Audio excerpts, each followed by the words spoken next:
Hello everyone and welcome back to the channel. I'm Robbie Rhino, and in today's video we're going to be reviewing the Leopard 166, which is the first German medium tank that you get in Era 2 of the Cold War game mode. It is a Western Alliance Era 2 medium tank, and it is led to from the Type 773, which is the Leopard prototype, which is the German medium tank in Era 1 of the Cold War game mode. So this tank is one of my favourite tanks in the game in the World War II game mode, so we're going to have to see what my opinion of the Leopard 166 is in the Cold War game mode, and in today's review I'm going to be going over all of the stats of the Leopard 166.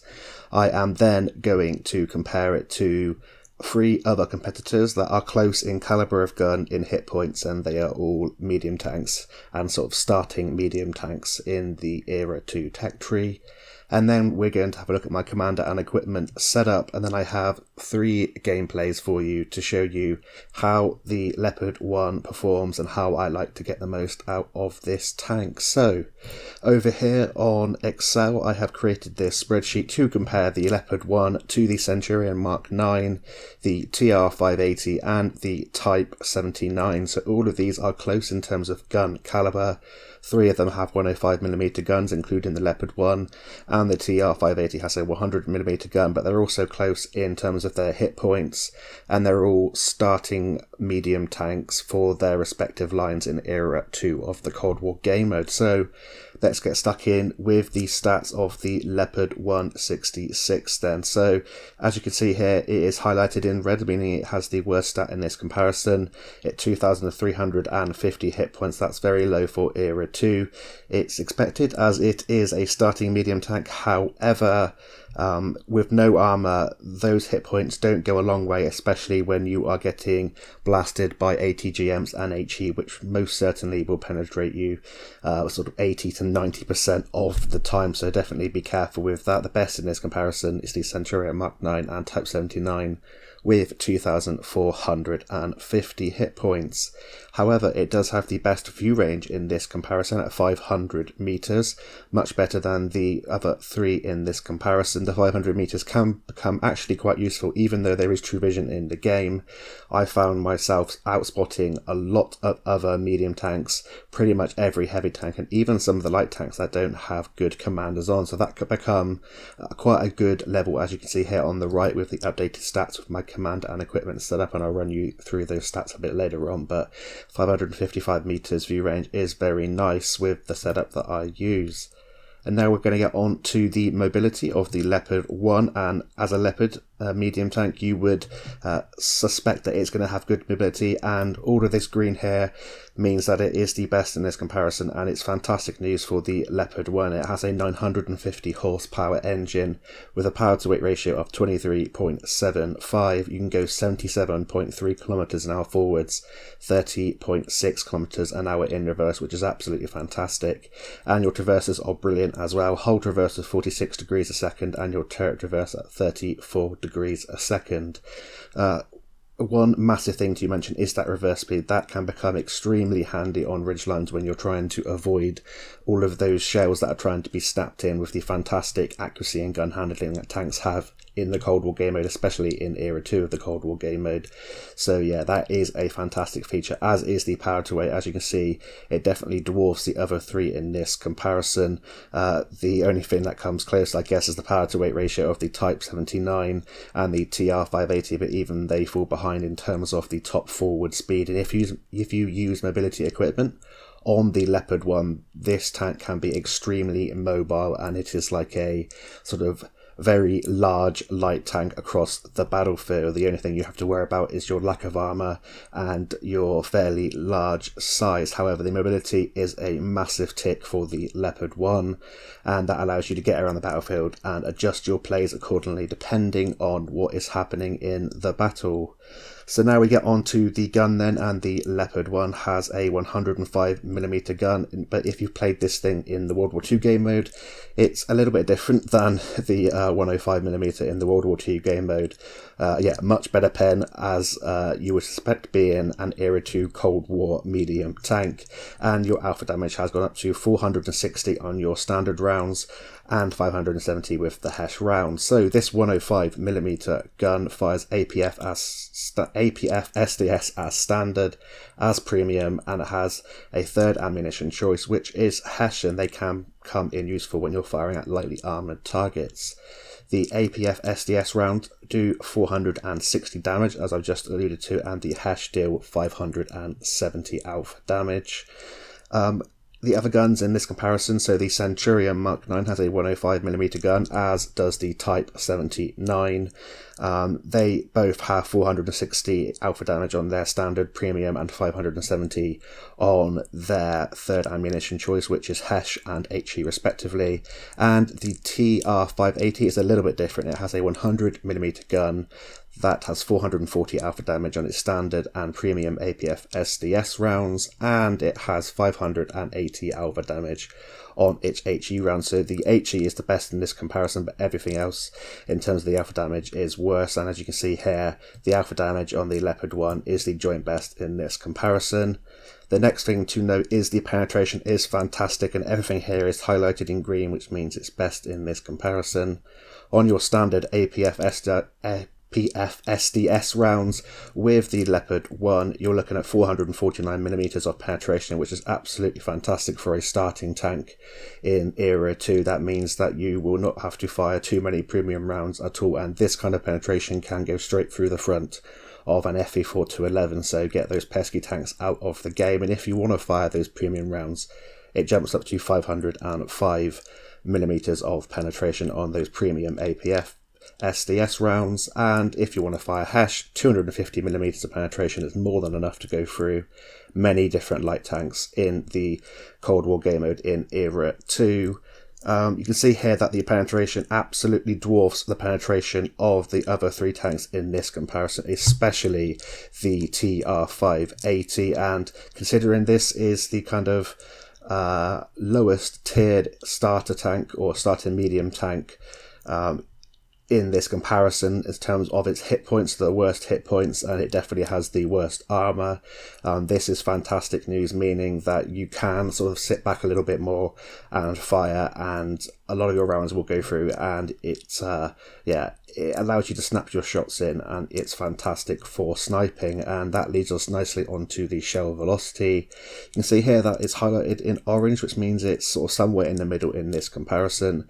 It's not the best on the standard rounds in this comparison anyway. 1455 meters a second is still fantastic for sniping at mid to long ranges. Just bear in mind with these rounds, the APF SDS rounds, it will lose penetration over distance, whereas on the Type 79 with its premium heat rounds, that won't lose penetration over distance, but it does have a lower shell velocity.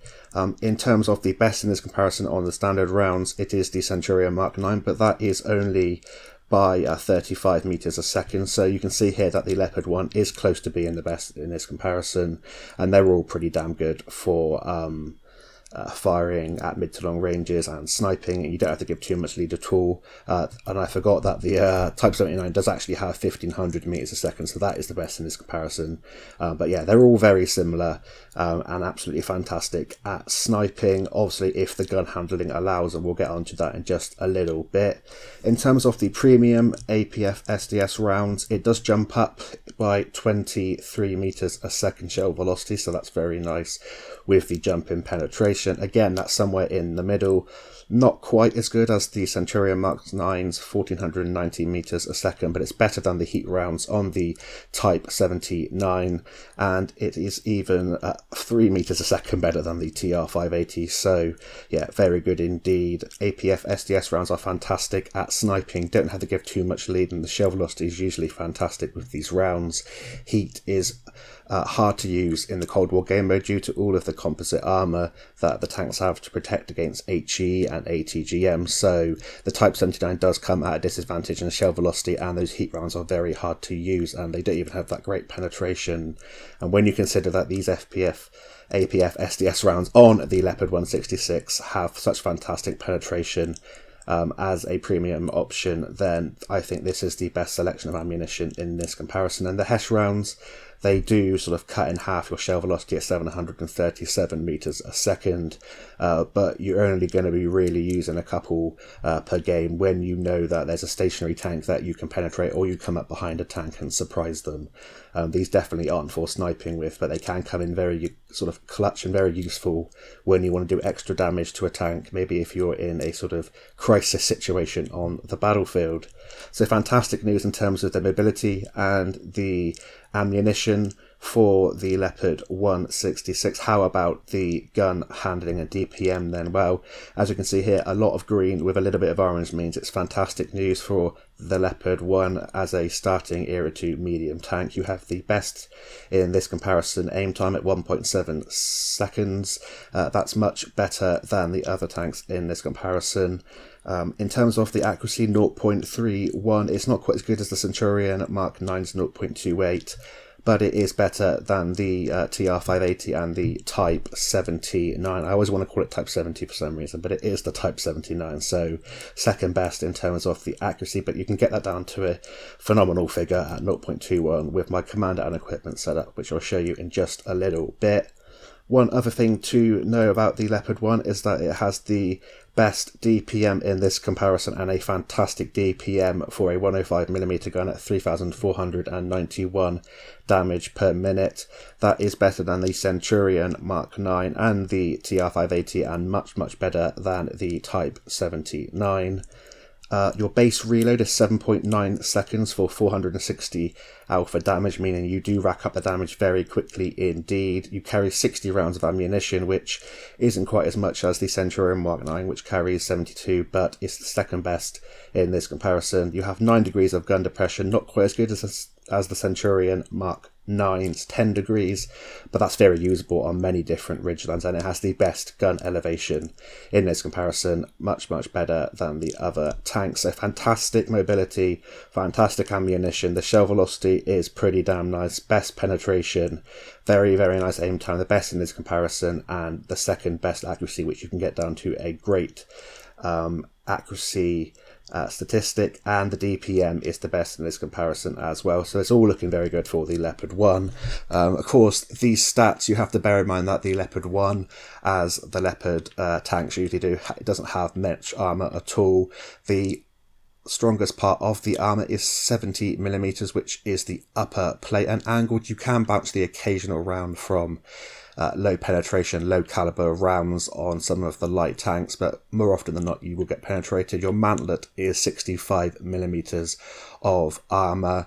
The size of your turret is 60mm, and then if you're trying to side scrape out, I highly wouldn't recommend side scraping out, because your side armour is 30mm and you'll get overmatched by pretty much every gun you're going to face in Era 2 of the Cold War game mode. And if things get your side and your rear, they will penetrate you with ease. 25mm of rear armour. ATGMs absolutely love the Leopard 1, and yeah, it likes to get ammo racked occasionally and set on fire, so definitely be warned of that. So what equipment and commander setup do I run on the Leopard 1? Well, in terms of my equipment, I run advanced loader, gun stabilizer and traction system, and with my commander I run Sixth Sense, Born, Leader, Rapid Loading, Steady Aim, Rapid Aim, Snapshot, Run and Gun, Situational Awareness. And I have armour angling on there. This is just because it's a crew from another tank and I've been cheap and not wanting to do that. I would highly recommend maybe taking a camouflage skill to boost your camouflage up, because you can outspot a lot of other tanks in the game. If you didn't want to take that, you could improve your mobility a little bit more by taking clutch braking. You could use Gunsmith, so when your gun gets damaged, you can have a more accurate gun. It's completely up to you. Adrenaline Rush would give you 15% increase to your reload speed when you're under 10 HP. There's lots of other options. I recommend taking those 8 skills, but the armor angling, it can help you take less damage and keep you in the game a bit longer.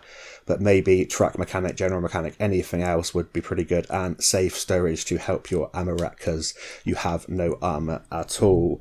So what does that do in terms of the stats for the Leopard 1? Well, if you run the same setup as me, you'll now have a view range of 555 meters, which means that you can outspot many different tanks in Era 2, and I found myself outspotting many different light tanks. Obviously people don't always have very skilled commanders, so take advantage of that great view range even with the True Vision system in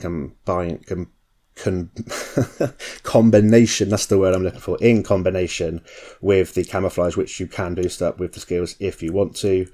In terms of the mobility then, I now have a top forward speed of 85.03 kilometers an hour, 33.6 kilometers an hour in reverse, which is astonishing. Your hold traverse would be 50.6, so extremely nimble at maneuvering out of the way of ATGMs and slower shells, and your turret traverse is 39.3 degrees a second. That means that you can snap your gun round with your hull and lock onto targets that are trying to get around you. And in terms of your gun handling and DPM then, you would now have an aim time of 1.63 seconds, a fantastic accuracy of 0.21. Your DPM would now be 4,549, and you'd reload in 6.07 seconds. In terms of the equipment then that I run, not the equipment, the consumables that I run large medkit, large repair kit, and the enhanced smokescreen for a little bit of passive concealment, but also to get me out of trouble because of the lack of armor. But if you wanted to boost your DPM and your gun handling and view range that a little bit more, you could chance running the enhanced rations, maybe even take out the med kit and use the repair kit, the combat rations and the smokescreen, but that's completely up to you. But I run that. And in terms of my ammunition, I run half and half premium and standard APF SDS rounds. I don't run any HESH anymore because I have been getting through the rounds with the fantastic DPM of this tank, but maybe carry a couple sort of between 2 and 5 would be ample, I would say, with the HESH rounds. But that's it for the comparison of the Leopard 166 to the Centurion Mark 9 TR580 and the Type 79. We're now going to head into the first of the 3 gameplays.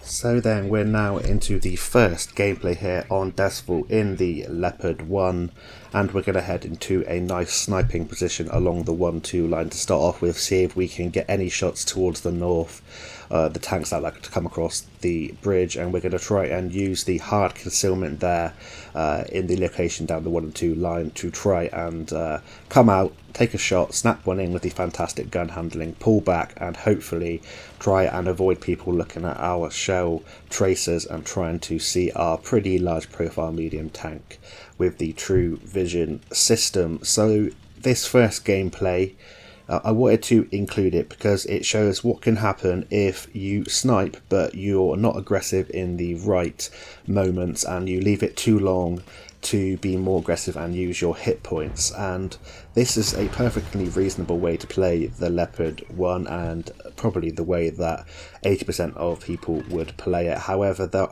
is a time to become aggressive with the Leopard 1. You have got 2,350 hit points. It is very low for Era 2.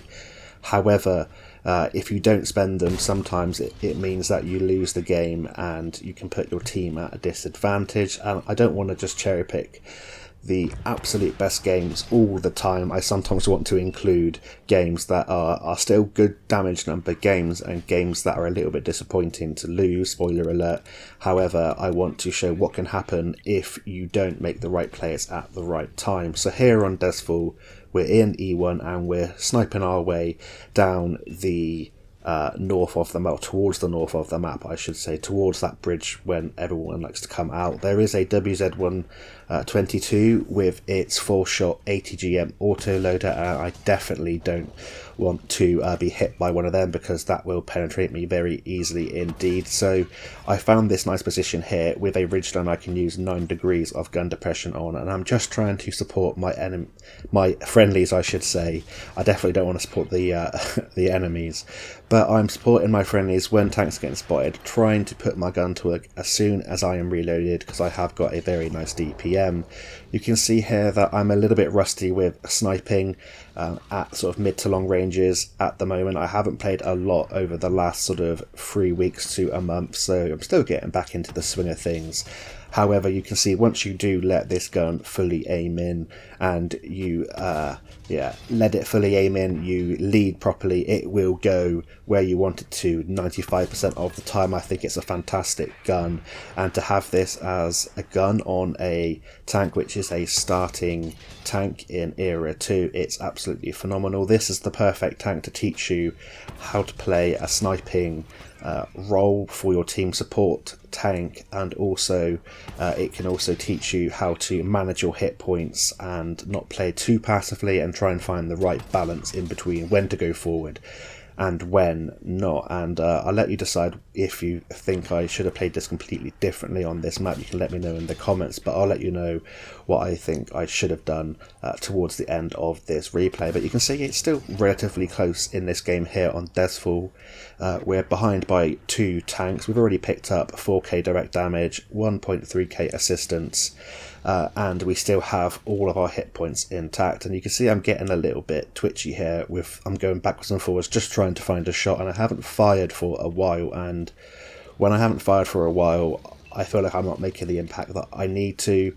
Fortunately, there is a medium tank coming behind us, and he doesn't seem to know that we are here, and he's going after the medium tanks directly to my left and towards the middle hill. So we do have some nice side shots and rear shots on this tank. We missed our first one, but we're going to line it up with the back of his tank, try and get one through the back and set him on fire. And it's so nice to have this 460 Alpha on a 105mm gun. It just feels so nice when you come from playing a World War II game in the Leopard 1 to playing the Leopard 1 in the Cold War game mode, because those alpha damages really do rack up with the DPM, and you have that extra bit of mobility and penetration as well. But we're using the True Vision system to good effect there, seeing where the shell traces were coming from, and we're trying to outshoot this Object 934. Unfortunately, we missed the last shell there, but he only tracks us, so I'll call that a fair kind of duel there. You can see that in that sort of time that we've missed a few shots, we're now 5 tanks behind, and I feel like I've already lost the chance to make the winning impact in this game. I should have hit a few more shots and been a bit more aggressive before they started to surround me here, and very quickly you can see that the games go against you. It happens in the World War II game mode, but it happens even quicker in the Cold War game mode. There are times when you go from having a lead to sort of completely getting obliterated very, very quickly indeed, and that's just because of the fantastic accuracy and DPM and the ATGMs that are in the Cold War gamers. And now it's just about getting our last few damaging shots in. But this for me would be a pretty poor result in the Leopard 1. It's still a pretty good total combined damage number that we are going to have, but it's definitely not the result that we are looking for. It takes a while for the enemy to kill this M50 on toss, so I'm going to skip forwards to the end screen and see how we did. So that's a defeat, unfortunately, in the first game on Dezful in the Leopard 1. We finished top of our team, however, with 6.1k direct, 1300 assistance, 2 kills, and a small profit of 75,000 silver. That goes to show you the kind of thing that happens when you don't make the right play at the right time, and it can quickly get away from you. Sometimes there's not much you can do about it with the teams, but I felt like I could have done a little bit more, traded my hit points, maybe got into a more aggressive position. I'm usually a lot more aggressive than I am playing in the Leopard 1 there, but the next 2 gameplays can hopefully demonstrate the kind of effect when you play slightly more aggressive in the Leopard 1. So we're going to head on into the second gameplay now. Right, so now we're on Redshire in the Leopard 1. arguably a better map than Dezful was for the Leopard 1 because there's a lot more open ground. We can use our view range a little bit more, and our mobility might come into play because it's easier to traverse with the sort of slight foliage concealment boost that you get whilst you are traversing around all of these trees. And we're going to see if we can get some extra assistance using our view range and being a little bit more aggressive in this game. So I like to come to this position from the southeastern spawn here on Redshire when I'm playing. I like to try and spot out towards the 1 and 2 line and towards the south, and hopefully get some cross shots towards the north. And I got this ridgeline in front of me which kind of protects me mainly from the north and from the east. However, I can fall back a little bit further if the enemy team I should say, like to push like they have done around the front of this ridgeline. And you can see here that I'm just going lower on the ridgeline, trying to use the lower part of the ridge to use the full extent of my 9 degrees of gun depression. I don't want to expose more of my tank than I have to because, as I keep saying, this doesn't have any armour at all.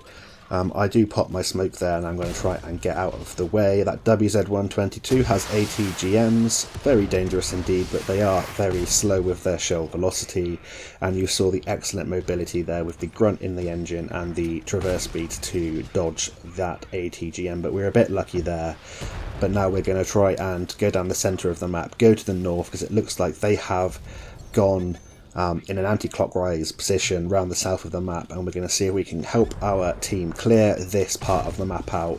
You can see we're being a lot more aggressive than we were in the last game. We're trying to just bob and weave, trying to get out of the way of shells at the moment, getting shells in on the move. This is where run and gun really comes in handy as a commander skill, and we're going to help our team take out this side of the map. You can see the DPM, it reloads very nice, very quickly with that sort of 6-second reload for 460 alpha damage. Again, I think that ATGM was meant for us. We dodge it again. We get a nice round there on a BMP2.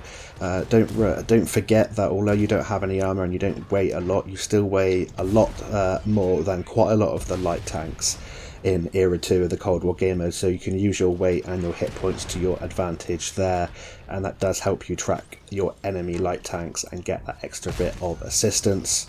Going for a shot there into the side of the Leopard 1A3, and we quickly twitch towards his front drive wheel because we want to get the extra assistance. And I think this game is probably one I was starting to sharpen up more in the session. I believe it was played after the last game anyway, and you can see here that having that bit of extra aggression sniping, but using your mobility to sort of move with the flow of the battle just allowed us to take out those tanks, and now we have a big advantage. We are getting capped out, however we do have what looks like 5 tanks going towards our cap, so I have faith that 5 people should be able to reset a base. However, you never know, do you, play in this game? So we're coming now onto this T-72, who is, unfortunately for him, either not playing or disconnected, but we're going for the drive wheel, trying to get that assistance in, and hopefully we'll be able to keep him perma-tracked here, and we're going to get all of the juicy assistance at the end of this game as a reward for being a little bit braver than we were in the first gameplay. But that's another nice quick game in the Leopard 1. It moves around the battlefield very quickly and it gets you where you need to be. So that was a first class medal there. We finished top of our team again with 1522 base experience, 150,000 silver profit, 1 kill, 5.4k direct damage and 3.4k assistance damage by choosing to get forward, be a bit more aggressive and go for the tracks on the enemies as well. So that's it for the second gameplay there on Redshire. Let's head into the third and final gameplay. So we're now on Westfield in the third and final game of today's video, and this is the perfect map for the Leopard 1. It's probably my favourite map, and you've got everything you need in the Leopard 1 to make the most of this map. You've got this fantastic mobility. You can see me here crossing the southern part of the map, trying to cross this open field, which is the danger at the start of the battle coming from the southwestern spawn on Westfield. You can see me overtaking all of the heavy and medium tanks and even nearly catching up to that light tank. We're going to go to a nice sniping position directly ahead of us, so we're going to try and snipe towards the bridge and towards the town, try and get some crossfire on our enemies and help our teammates out. You're going to see me take lots of chancy shots. I'm going to miss quite a lot of shots because I'm snapping them in. That's more often than not, I should say, that is my fault, not aiming the whole way. It does have a little bit of bloom when you are moving the turret, which means that if you are firing at a fast moving light tank, it can miss occasionally, but it's still extremely accurate and a very nicely behaved gun, and I highly recommend it. You can see here I'm just taking shots at whatever I can. Whenever I'm trying to get up on this ridge line in front of me, I know I'm going to be exposing more of my tank than I have to if I'm firing towards the bridge, so I try and line up with some of the bushes and the foliage to keep myself hidden until I get up into that bush, and then I fire and pull back down with the fantastic reverse speed. And when I'm firing towards the centre and the north of the map, you can see here that I don't have to pull forward much at all, and where possible I'm going to be firing between multiple layers of foliage to retain my concealment. This FE4211 can't spot us because he is behind multiple trees. We're going to go for his drive wheel and try and track him in place. At that angle, we're going to penetrate sort of 50-40% of the time, but I'm just trying to keep him in place. I'm not trying to always penetrate at the moment. However, nobody else is shooting at him, so I'm going to have to try and change my tactic a little bit. We've switched to a premium round there. He turns his turret and we managed to go right through the side there like a knife through butter. This is fantastic penetration. I don't need to be firing these premium rounds. I probably just forgot that I switched, and I'm going to hopefully switch back in a minute because otherwise I'm a total idiot. But you can see here that you can pick up damage very, very quickly indeed. The concealment holds up when you use the foliage to your advantage. Just bear in mind that you can be seen if you poke out too much with the True Vision system, but concealment and view range is still a thing in the Cold War game mode, especially with light tanks, but even with tanks like the Leopard 1, and this is a fantastic sniping position because of all its foliage. And it's not only the concealment factor, it's the factor that it's all of this shadow area. They're not going to be able to see me firing at them. Like this Leopard 2AV would only be able to see my shell tracer, and if I reverse back after I fire occasionally and he tries to fire at me, he is most likely going to miss and then just give up and try and go on his way, and that's the way you can build up the pressure on your enemies. You can see the fantastic reverse speed. Whenever you get spotted, you can zip off of the ridge lines, and it can become very handy for keeping your pretty low hit points intact. This is going to be a relatively drawn out game. It can happen here on Westfield, and I only sort of see this happen mainly in the Cold War mode where everyone is sniping because they don't want to make a move in the open ground, which is quite understandable. But you can see here that the shell velocity, your shell reaches the target very nicely indeed. The penetration is absolutely fine. It's a perfect sniping tank.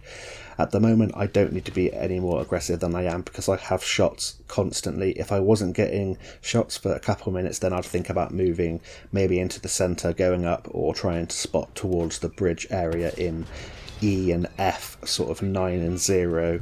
But for the moment, we're level and we're just going to be trying to whittle the opponents down, and the more you whittle them down, the more you can use your hit points and your mobility later on in the battle to sort of flank them and finish the game off.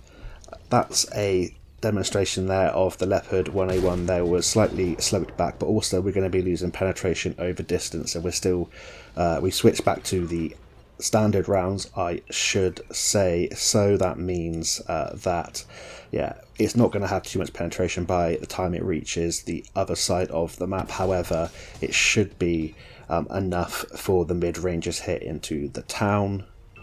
And then we spot this M103A1, I believe, there underneath the bridge. As we lead him, he actually stops and our shell whizzes past. But it doesn't really matter. You do carry plenty of ammunition. You can see that we've been firing almost continuously for over 5 minutes now, and we're down to 34 rounds, so we do have to be a little bit careful. However, we are up by 3 tanks. There's only 7 tanks left on the enemy team, and it's about now that I should be thinking about making a move, making a push. But I have spotted these 2 tanks crossing here with the True Vision system.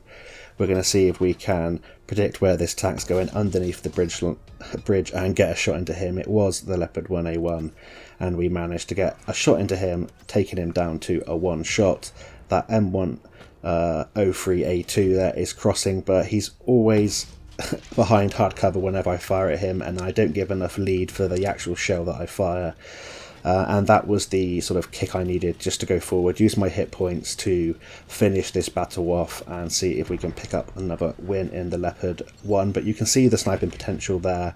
You saw the potential of the Leopard 1 when you are being a little bit more aggressive in the last game. Run and gun there working perfectly, and we got hit points left. We're going to use our mobility, the fantastic traverse speeds, and our weight there to crunch that RDF LT and then finish him off with a subsequent shot that boosts our damage nicely. And then it's just 3 enemy tanks left. It's this M103A2. Unfortunately, we fire at him, we only track him, but assistance is better than getting nothing at all. Again, he gets rammed just as we fire, and we get another tracking shot into him, but we're picking up the assistance, which is all gravy. And now it's just this TR580 and then a tank down towards sort of C0. I'm just going to wait for my teammates to pick him off. Don't want to lose my tank unnecessarily, and then we're going to go in full steam here. I was hoping that he was full health and I can go in for a nice ram to boost my damage up. Unfortunately there I was lazy, auto-aimed, and that was a big mistake. Just hoping I get the final shell in, and yeah, fortunately we managed to pick up the kill, but I should have just stopped and aimed in there. But that game we finished in 2nd place with a 87,000 silver profit with a first class medal. Second in our team, 1451 base experience, 3 kills, 6.4k direct damage and 2.7k assistance, and that's how I like to play the Leopard 1. It's got pretty much everything you want in a tank. Fantastic penetration, a great tank to learn how to play the sniping role and to preserve your hit points, and the line looks pretty good from here on out, and I highly recommend playing this tank and the Leopard 1 in the World War II game mode if you play that as well. But I hope you've enjoyed today's review and comparison of the Leopard 1 with some of the other era to medium tanks. Thanks for all your support. I hope you're all having a great weekend, and until next time, I'll see you on the battlefield, and bye for now.